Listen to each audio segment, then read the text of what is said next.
Good morning, everybody, and welcome to the Rangers Review morning briefing for Friday, the 24th of November. I'm Derek Clark, and I'm joined this morning by Joshua Barry. How are we getting on, Joshua?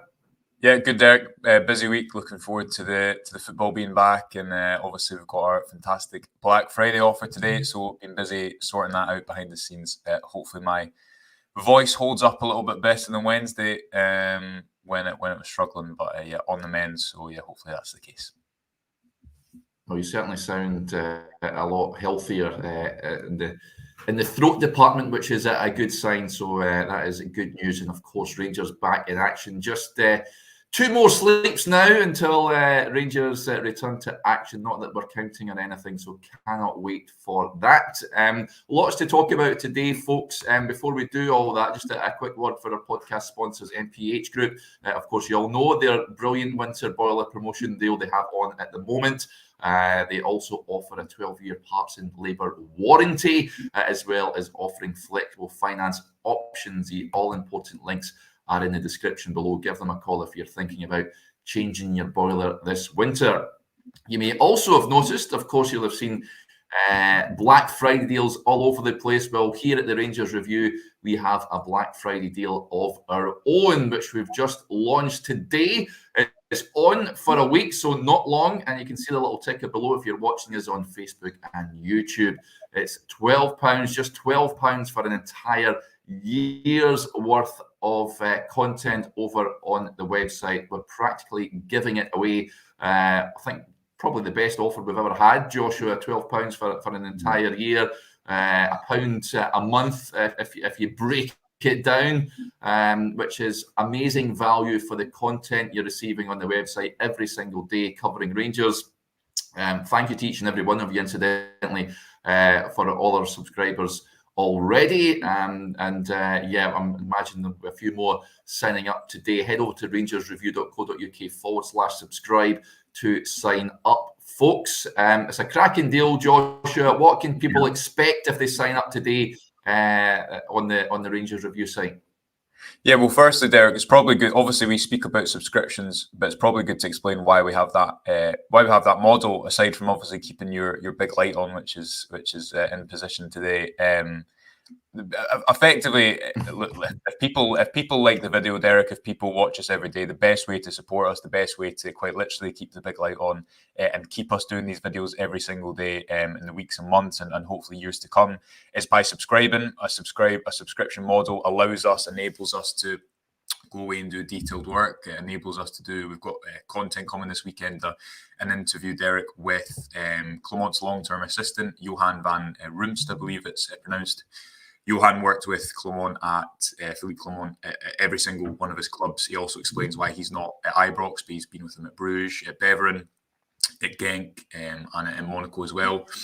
So in terms of having first-hand knowledge of what 𝐁𝐿𝐵's like, what his tactical approach is, what his man management ideas are, how he works, what he's like, if he actually is a football addict, all of these things, you're not going to get better insight than that. And a subscription model enables us to not only do these videos every morning, which hopefully people enjoy. They seem to, because a few people watch alongside just me and you and Stevie and others, Chris, chatting Rangers every morning. But yes, a subscription model enables that. A lot of news desks, obviously, it's a difficult time moving between the traditional model. You have to get clicks, you have to attract advertising. So on a very practical level, I think it's just important to reiterate that if you like what we do, the best way to support us, the best way to ensure that we keep going, that we do more videos, we get better equipment, and we're able to go live more often, you're able to keep the big light on, is to subscribe. And this Black Friday deal is the best opportunity to do that. So all the links are in the description, and then, as you say, we can maybe talk a little bit about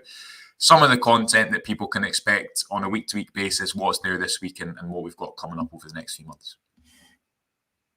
Yeah, Ian Chisholm at the point says, I don't think I could afford Derek's big light. I've not seen energy bills this quarter, but I'd imagine I'm going to be faint when I see it, to be honest. But yeah, the dark mornings are drawing in, Ian, so it has to go on, I'm afraid. Yeah, you mentioned there some of the content on the website. Of course, you've got great pieces from Josh, as he mentioned. You'll be speaking to Clement's former assistant, which will be on the website over the weekend. There's a great piece on the website this morning, incidentally, from Stevie Clifford, who's a regular on the show, of course, if you watch us on YouTube. He's given his view on two players who've come to the fore under Philip Clement and John Lundstrom and Leon Balogun. So I'd urge you all to go and check it out. The description, the link is in the description below. Chris Jack, who's having a well-earned week off, also part of the team, Joshua. And if you want to keep up to date with all the latest news coming out of Ibrox, up to the minute stuff, it's great having Chris on board. And you won't miss a thing. All things Rangers, if you sign up. Some of the stories that he's broke, just been part of the team for the last few months or so, has been absolutely fantastic. So that's another reason to sign up, folks. And we've got great other different pieces, feature articles. Martin Ramsey with a brilliant piece a couple of days ago, charting back a period of time back in 1995. If you like your history, folks, Martin is a great writer. So there's feature articles from him on there as well. And we cover, as you know, every Rangers game in great detail, forensic detail, using StatsBomb, which the leading football clubs use as well. So if you like your stats and your detail, if you like your graphs, as Joshua does, then the Rangers Review is the place to go for you. Yeah, I mean, the whole concept and idea, Derek, we're 2.5 years in now. Everyone that watches us and that obviously goes to Ibrox or supports a club, they put a lot of effort into the team and a lot of investment. And the whole idea is we want to be a one-stop shop. We want to have everything from when I go to the press conference today. You'll have obviously the video of it. You'll have the whole transcript. You'll have analysis of that press conference. When there's a game, you have everything you want and everything. Hopefully you could ask for in and around the game and a press conference in a match setting. But aside from that, we want to bring you detailed, and we do, I think, bring you detailed content every single day, whether that's a column from Stevie, whether it's some niche tactical thing that I've picked up. And the whole idea therefore being, Derek, some people will like a graph, some people think that they're the worst thing in football, but hopefully we're a broad church, we're able to cater for everyone in between. There's so much to talk about when it comes to Rangers, and we manage to fill the show kind of with ease every single morning, don't we? But the piece we have tomorrow with Clement's ex-assistant, former assistant, it's hopefully a good idea of the type of content that people can expect and exclusively get at the Rangers Review. If you're paying £12 for a year, it's £1 a month. I don't know what that is a day, but it's not much. If you're getting the video, you won't find better Rangers content out there.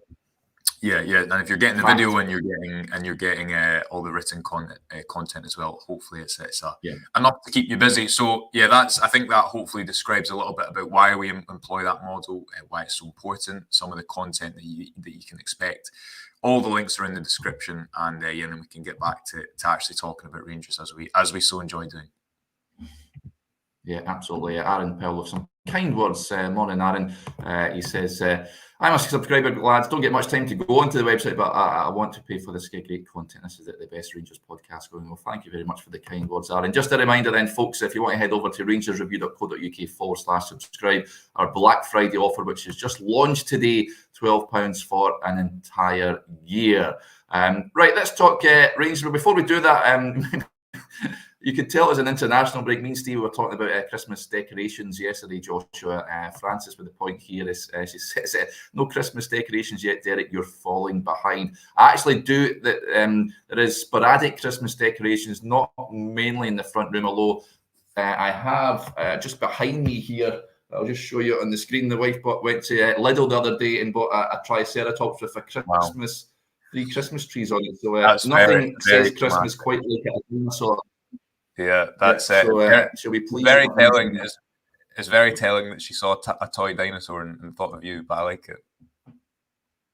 Yeah, so she'll be absolutely delighted that the dinosaur has made it onto the video. But I think the Christmas decorations are going up shortly, maybe next weekend. Who knows? Joshua, your Christmas decorations, before we talk Rangers, folks, when did they go up in the Barry household?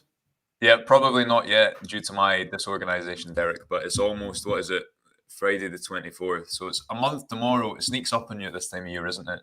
Doesn't it? So, not long, but I know Stevie has his up and about before Halloween. So I don't beat him to the time when he gets it up. Yeah, absolutely. Right, just a heads up, folks. Philip Clement will be conducting his pre-Aberdeen press conference this afternoon, just after 1 o'clock. We'll speak to both him and a player, whoever Rangers put up for the press. I mean, Joshua will be back for the members on the YouTube channel for the press conference reaction around about 4 o'clock this afternoon. We'll also we'll have the usual whatever Philip Clement and whatever players put up for the press says on the website and also on YouTube. So keep your eyes peeled for that. We'll get an idea, I'd imagine, a rough idea of who's available for the trip on Sunday to Pittodrie, Joshua. We've not yet done our predicted teams, but we'll have a sort of bash at this moment in time. If the players they mentioned were going to be back after the international break, you did name John Souttar, I think 𝐁𝐥𝐚𝐜, just thinking who else, but he said Nico Raskin, and there was one other, Matondo. Yeah, absolutely. So if they are available for the trip to Pittodrie, in terms of the team heading up there to Aberdeen, I mean, someone asked yesterday, does Matondo start the game? I foresee him starting on the bench. Ditto Raskin, Souttar as well. I can't see any of them starting. That made me surprised. They may start. However, the team for me up at Pittodrie, I'd imagine will be the Jack Lundstrom midfield base. Yeah. Will we see Todd Cantwell start the game? Will Sam Lammers continue to start, do you think, up top? I think Danilo leads the line for Rangers. Any other sort of surprises in that lineup, do you think, come Sunday? I think first and foremost, Derek, this is the first period of time that Clement has had to work with the team. So maybe there will be slight advantage to players who haven't been away in international duty, perhaps because they won't have had that same time. I'm thinking of someone like, Jose Cifuentes has been away, Ridvan Yilmaz, obviously Ryan Jack, but he was in the team beforehand. So don't expect too many changes, but again, the players were in for the majority of the international break, so this will have given and will have afforded Philippe Clement a good bit of time that he's not had since coming into the job to hopefully embed some of his ideas. I think that's a difficult thing to do mid-season, and I think simplicity's helped Rangers so far, but obviously they'll need to get better and progress week on week under Clement, so that the results keep coming. In terms of who's going to play, I think Leon Balogun probably stays in the defence. I agree with what Stevie said in his piece this morning. Slightly disagree on Ben Davies. I think, for example, he had a really good game. One of Rangers' best players against Sparta Prague at home. Reads the game really well. And sometimes that can go under the radar a little bit. But Balogun, especially domestically, because he's so dominant in duels, especially on that left-hand side, which teams try to target, and Livingston tried to target before the international break, incidentally, I think he gives you a good bit of cover there, Derek. So expect him to stay in. Nico Raskin, perhaps, would like to see him back in there as soon as possible, but probably agree it will be Jack and Lundstrom. I guess the big question is, does Cantwell continue on the right, or does McCausland, after making his international debut, who plays at number 10, and then how much stronger does the bench look? But I agree with you. I think it'll be minimal changes. It will look quite like the team that we saw forming before the international break. Yeah, there's a few comments coming in saying Cantwell has to start centrally. I would like to see that. I think I've said that for a few weeks. Games that have come up. However, it remains to be seen. I know the manager does like Sam Lammers. He sees something in him. I'm not sure what he's doing in training. Rangers need a big performance from if he's going to start at Pittodrie, because you can bet your bottom dollar Aberdeen will be well up for this game. Don't read into the previous match, previous trip to Glasgow. They are going to be well up for this game. And I imagine Rangers will too, Joshua. I asked Stevie this yesterday. Trips to Pittodrie down the years, I mean, Rangers have done well historically. There has been a few blips along the way. However, you just feel that Rangers under Philip Clement going up there, they'll be treating this as their cup final as well. I think Rangers will be bang up for this on Sunday. Yeah, I think there's still a tentative... there's a realisation, Derek, that one result is a result can derail everything. Not everything, but can derail so much in an environment like Ibrox, especially when the start that Clement's made, I think, has been as good as it could have been.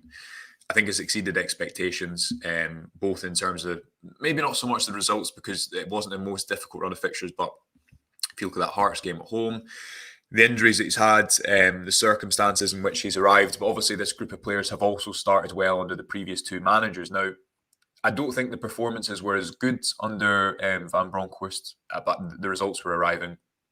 And under Beale, although the results were good, I don't think there was that excitement within the support. I think that it was a little bit more. The results were there, but maybe the entertainment factor, people, especially at the start, maybe didn't see that as much. Certainly from what you hear people say. So going to Aberdeen and getting a positive result would be a big step in that continued direction. If a result was to fall the other way, it would be a big blow, because obviously where Rangers are in the title race, they're maybe not quite in one yet, but they're certainly not out of one.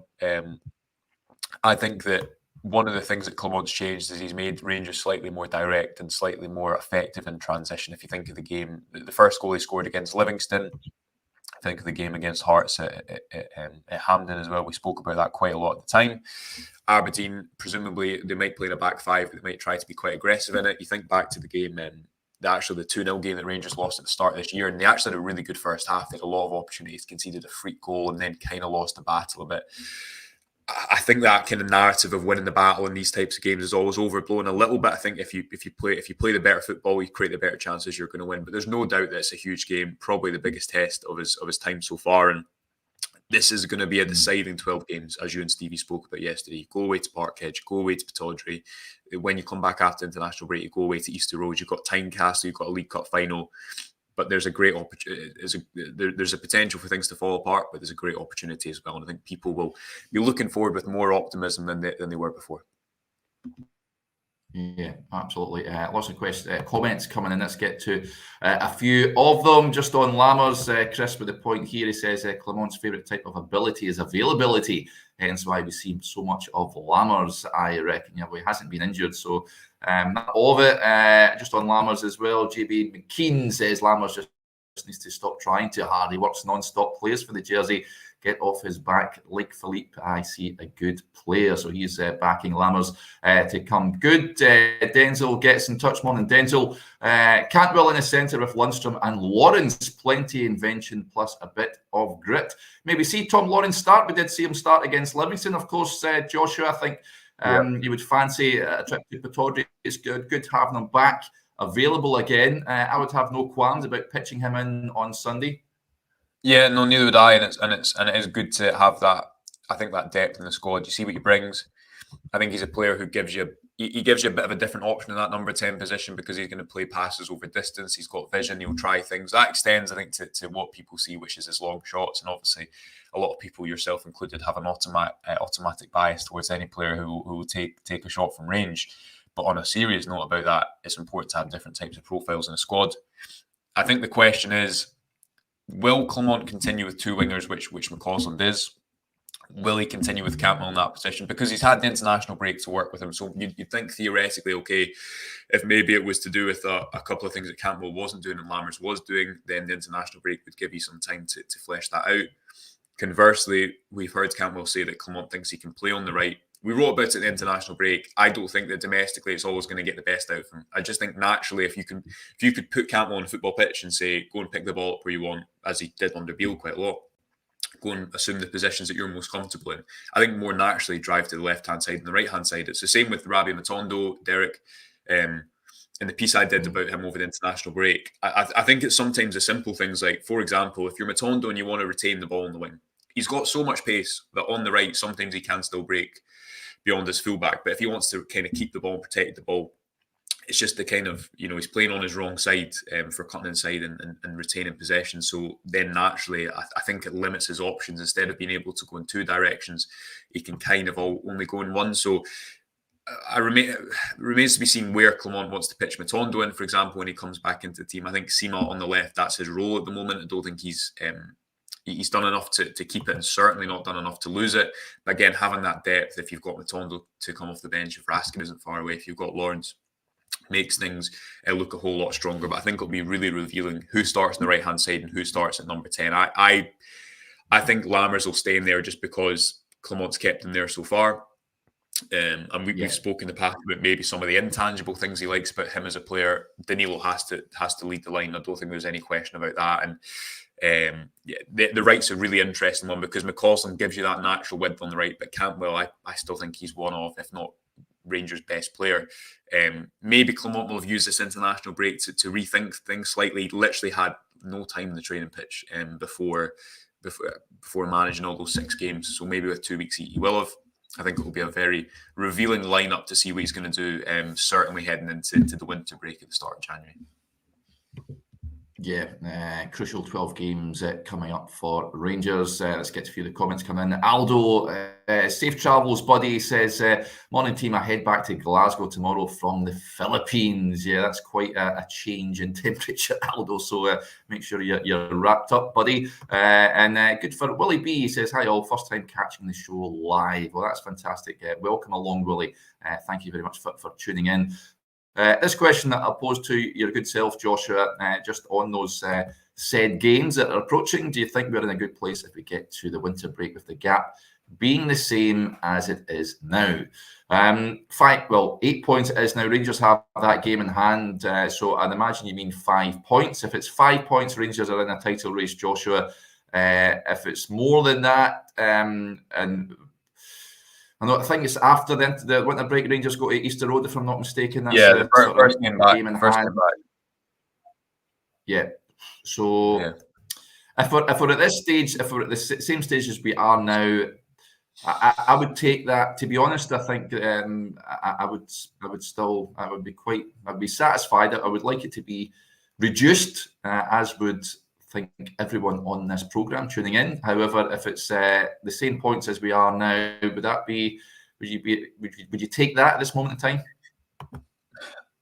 For Rangers to win the league, obviously they've got to go to Parkhead twice, and for Rangers to win the league, they've got to win at Parkhead. So, if they were to have it at 5 points going into international break, I think it would very much still be live. Say they were to get a draw in the Old Firm just before New Year, I think that would, it would still be a live situation, wouldn't it? But are you just pushing the can down the line a little bit? Yes, the Rangers will be in hopefully a better position under Clement in a few months compared to where they will be next month.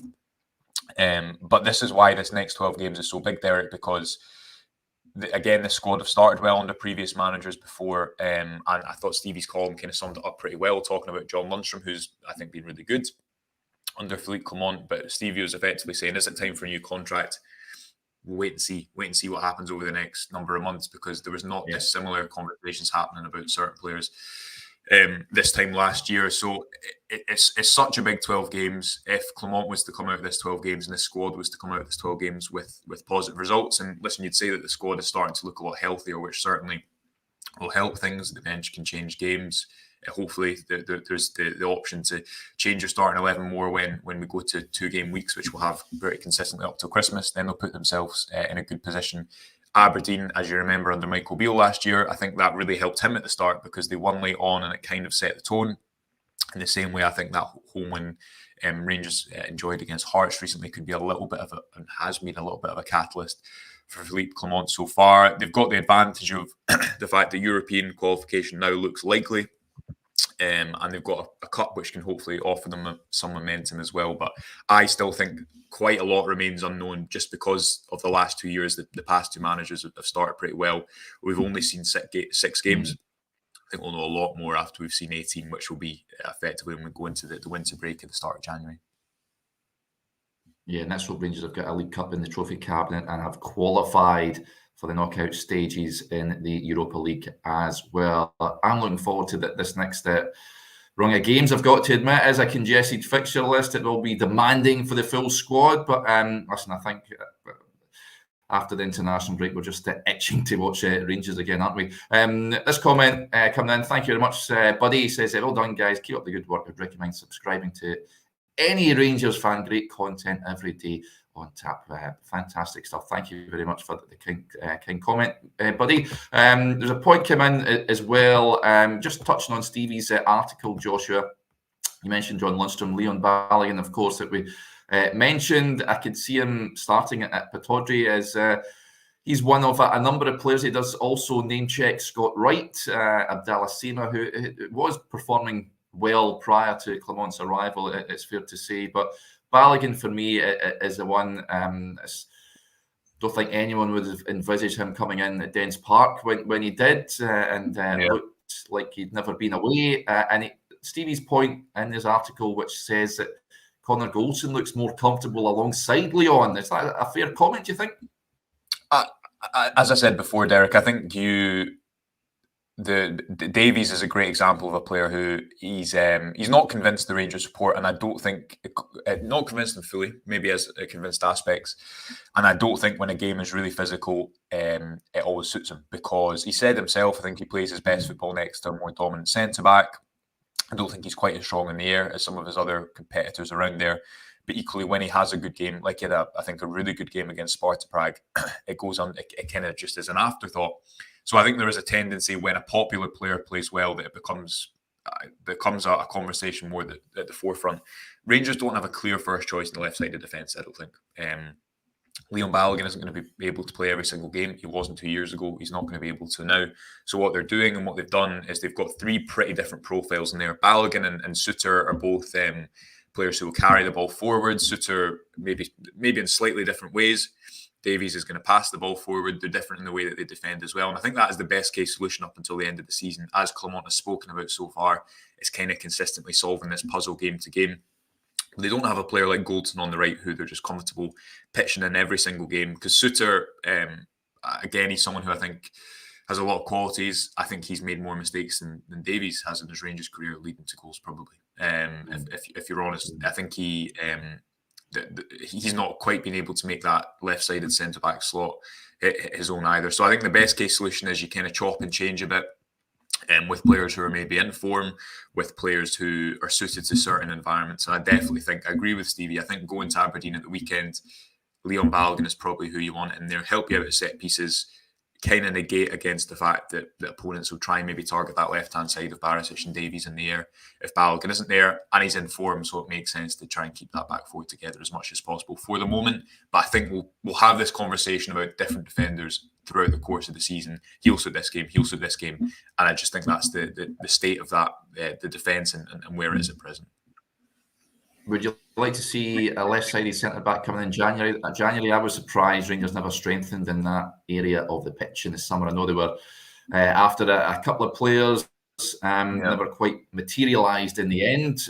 Would you like to see that area strengthened next month? Well, in January time, Joshua? I think it's probably unlikely, again, because you've got Balogun there. So then you risk having, 5 centre-backs with Leon King as well. A lot of wages in that position. Yeah. I'm more interested to see what happens in the centre of midfield, and what happens with Jose Cifuentes, Kieran Dowell, all these players that were signed to play effectively in a midfield three, and now Rangers are playing a kind of a different midfield structure.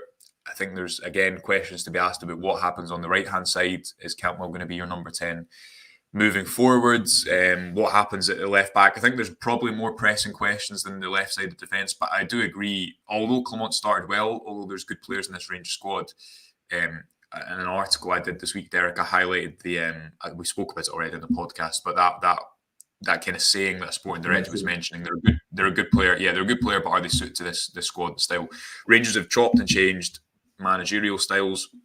They've got situations like Sam Lammers and Cyril Dessers who, a very management-led, a very publicly management-led pursuit of those two players, a lot of money spent on those two players. Now that manager is not here. You've got someone like Ridvan Yilmaz, one of the most expensive signings over the last few seasons, who's not in the European squad. And again, I think all these kind of decisions speak to the fact that you've not had a consistent sporting director throughout that time, and you've had obviously a lot of change at executive level. So it is a constant puzzle for 𝐁𝐤𝐤 to figure out. I don't think the answer is just go and get players he wants in January. And I don't think he's the type of manager who's going to want to have an iron fist and kind of rule over recruitment. But it speaks to a longer term issue that Rangers, I think, will only solve with a longer term answer. That we've had these exact same discussions each November going into the January window. The squad was built for this. The squad is slightly different. Here comes his manager style. How is it going to be recalibrated for the short term? And then when you get to the long term, like last summer under Michael Beale, like now under Philippe 𝐁𝐤𝐤, there's questions and there's indecision. So obviously wider questions. I don't know if a left centre back will be the focus in January because of the numbers in that area, but certainly I think there's a lot of long-term thinking that needs to be done about the squad, not just pairing it to Philippe 𝐁𝐤𝐤, but looking at the overall picture of the kind of next 2 to 3 years. Yeah. One other issue we'll pick up, and Denzo raises, just had the message. This is what I mean about keeping up to date with all the latest news, all things Rangers, folks. Denzel with the point says, surely this chat about Kent is nonsense. I'm sure you've seen a bit of noise on social media. Well, this stemmed from Turkey last week, I think it was, when Fenerbahce reportedly allowing Kent to leave on loan in January. He's not quite settled in Istanbul since leaving in the summer. And according to reports, one team in Scotland, one in England, said to be keen on loaning him. However, Chris had just messaged and suggestions of Kent coming back to Ibrox said to be wide of the mark. Joshua, sort of what I thought. I'd have been majorly surprised if Ryan Kent was going to be returning to Rangers. I think it's an easy link. Someone mentioned, I've seen on social media, that made me chuckle that yesterday, saying that he's going to be the new Vladimir Weiss, linked every transfer window. But Ryan Kent, so there you go, folks. It's said to be wide of the mark. But do Rangers need that sort of winger type in January, do you think? Yeah, I think they do. Kent, when going back in football rarely works, Kent was a fantastic moments. He had his drawbacks as well. I don't think the Rangers are in a position whereby they need to, and I think you saw this towards the end of Alfredo Morelos' time at the club as well. Rangers are in a position where they need to, I think they move to a more ruthless setting than they were a few years ago. They're in a better position than they were then as well. Yes, it's difficult to go back, and unless a player has been unbelievable over the course of a long period of time, maybe not. I always was quite a Kent defender, and I know the last few months really didn't work out for him. Yeah, and he faced a lot of accusations about that. But I also think that he did a lot of good work, and sometimes the overhanging numbers were held against him when he did a lot more than was given credit for. But yeah, I don't think going back is the way to move forward, Derek, and Rangers. There's a lot of players. There's a lot of players in football. There'll be better deals than that, just on a wage basis. Rangers' challenge is not to go back and always get former players, but it's to be aggressive in the market and scout, underused markets and act as the shop window for the Premier League, which they have done with some success in recent years. I think that's a challenge as opposed to kind of going back to players who've had their time at Ibrox. Just off the back of that, then, that's if you could bring back one ex-player to Ibrox, money's no issue. If you could bring back one player, improve the squad, Joshua. I'm racking my brains to think of players that played for Rangers you'd bring back. One I would bring back would be one that would I think would benefit the squad would be young Nathan Patterson. Billy Gilmore's another one I think I would have. I would see back at Ibrox if money was no issue. Is there any others, do you think? Do they have to? So they have to be playing just now. I can't pick someone from. Still playing. They're still playing right now. So I'm not having. Gary says Defoe Defoe up top. To be honest, you never lose it, as they say. There's a comment coming from Bob saying Sakala. Good care from Robert Robertson saying Bassey. He was absolutely unbelievable, wasn't he? At Fulham now.